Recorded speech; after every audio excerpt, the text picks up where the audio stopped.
नमस्कार दर्शक बंधु। धनी लोक दक्षिण दिगरे रखती यही तीनिटी जिनिस। आपण भी रखतु खुशी रे। चलतु जानिबा। प्रथम उपायटी जानतु। घरर दक्षिण कांथरे फिनिक्स पक्षीर पेंटिंग किंबा फोटो लगाइबा मध्य शुभ बोली विवेचना करा जाए। एही पक्षीर चित्र एही दिगरे लगाइले दारिद्र्य दूर हुए एवं धन प्राप्ति हुए।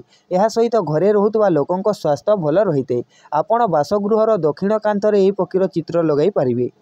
द्वितीय उपायटी होउछि साधारणतः प्रत्येक घरे खट रही है, किंतु जानतरे किंबा अजाणतरे भूल दिगरे खट रखिबा द्वारा वास्तु दोष होई पारे। वास्तुशास्त्र अनुसार खटर मुंड सर्वदा दक्षिण दिगरे रहिबो। यह जीवन में सकारात्मक शक्ति बजाय रखे। तृतीय उपायटी होउछि मनी प्लांट परी जेड प्लांट को धनर प्लांट मध्य कहा जाए। वास्तुशास्त्र अनुसार जदि यही प्लांट को दक्षिण दिगरे रखा जाए तेबे टंका चुंबक परि आकर्षित हुए एवं आर्थिक लाभ हुए।